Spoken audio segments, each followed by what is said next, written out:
Hey guys, Ultra Maximus back with another Blu-ray 3D review. This time we're going to take a look at the 75th anniversary edition of The Wizard of Oz.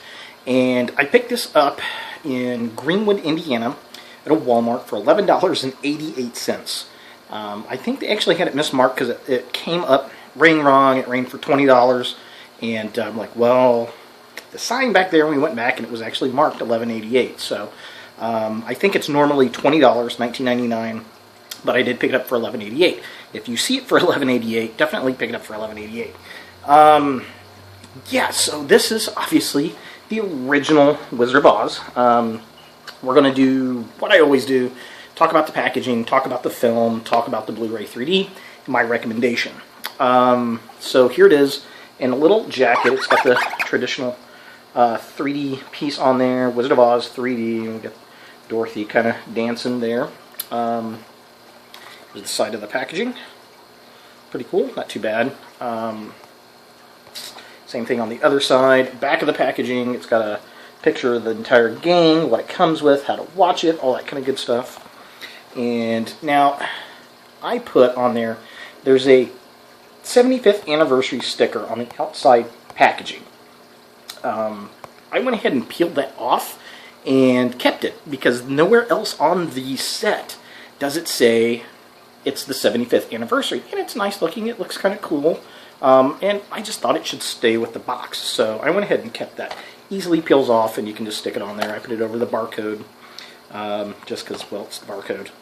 And inside, I mean, it's a book style piece, same packaging, nothing spectacular there. On the inside, you get the, here's my digital copy of it, piece, and then you get the Wizard of Oz companion piece, advertisement to sell, and then on the inside we have the Scarecrow, and then we've got Dorothy and Toto. Obviously Dorothy and Toto, they're on the main feature film 3D Blu-ray disc. This one has the 2D version and all the special features, and I'm guessing that it's the Scarecrow because, well, she missed him the most. I don't know. Kind of strange. But that's what it is. So, yeah, The Wizard of Oz 3D. 75th anniversary. This film has actually been around for 75 years. Grew up with it. Most of us did. Most of us loved it. Scared the hell out of us at times when we were children. And there's some really cool features on this. Now, everybody, just about everybody, has seen The Wizard of Oz. It is pretty much a child's film. It's a family film. It's a musical. Came out in 1939, starring, of course, Judy Garland and a phenomenal cast of others. And it's based off the Frank L. Baum books, children's books. I mean, Dorothy goes to Oz and she hooks up with these characters and seeks the wizard, destroys the witch, and goes back to Kansas. It's a prototypical children's fairy tale adventure story, which basically has inspired many, many other writers over the years. Now, the film itself, this is probably one of the American standards as far as films go. I actually studied this film in college. It is a great film. I do love the movie. It is a technological master of its time, and coming out in color, and it goes from black and white to color, which we don't think that much today, but back then, just the visual representation of that, seeing a black and white film and all of a sudden they land in Oz and it's pure color, that would have, nothing had ever been done like that before. So the technology at that time to do that was just remarkable. And I find it very appropriate on the 75th anniversary, they re-released this film in 3D. No one would have thought then this movie to be in the 3D that it is today.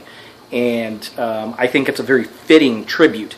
A lot of people don't like 3D, and I don't care. I do. I think it's a great addition to films. Some films do it better than others. This is definitely one that really works the medium. So, to kind of go into that, what are some of the good scenes in this? The scene where she's going up in the tornado, obviously wonderful. The scene where she's actually singing over the rainbow, very, very nice. Munchkin Land, I really, really dug that. That opening scene in Munchkin Land looked really good in 3D. The Land of Oz was pretty good in 3D. I did like that. Going through the forest looked really, really good. And the witch flying around looked really nice in 3D. So they did a good job converting this to 3D. It did get a release in the theater. Unfortunately, it was a very limited release, and I didn't get to see it. I really did want to see it in the theater. But at least I've got the Blu-ray 3D disc.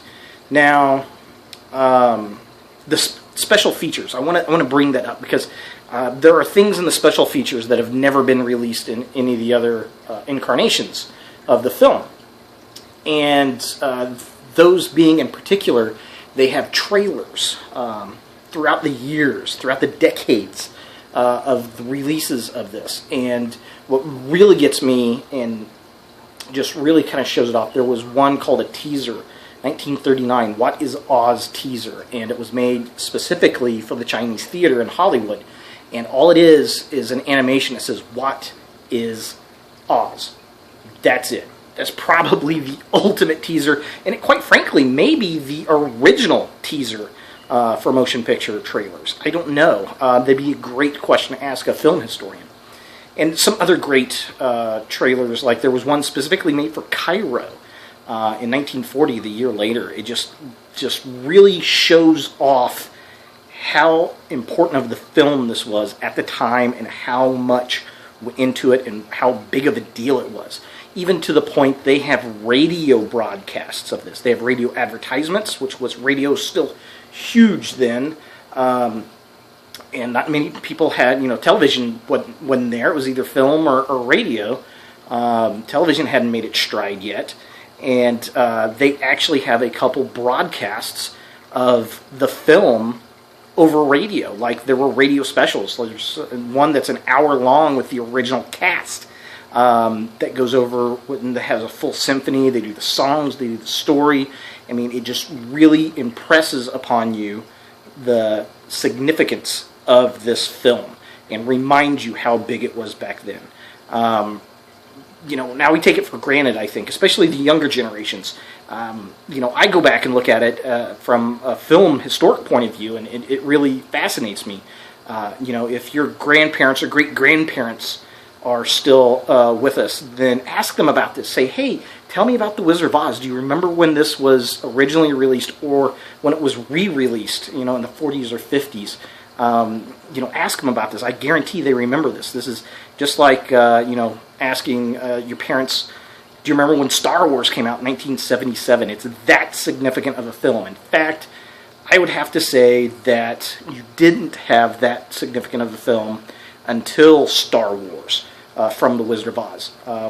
Jaws, you got a good argument for Jaws because that was kind of the first big blockbuster, I think. But I really think on all scales, all levels, you don't have anything so huge until you get to Star Wars. So from 1939 to 1977, that's how important this movie was. So, would I recommend this? Absolutely. This is one that you definitely want to get. It's going to make a great Christmas gift for just about anybody. It'd be a good disc to get along with Oz, Great and Powerful, which I really enjoyed that one as well. I think it really captures a lot of the magic of this one, even though it is more of a modern film. But definitely pick it up. If you can find it for $11.88, absolutely snag it up and argue if they want to try to not give it to you. Or if you can only find it for $20, absolutely worth the $20. So there it is, the 75th anniversary edition, The Wizard of Oz in 3D. Absolutely amazing. Spectacular. So definitely pick it up. I appreciate you guys for watching. Enjoy your holidays, Thanksgiving, Hanukkah, Kwanzaa, Christmas, all of them, and look for more videos in the future.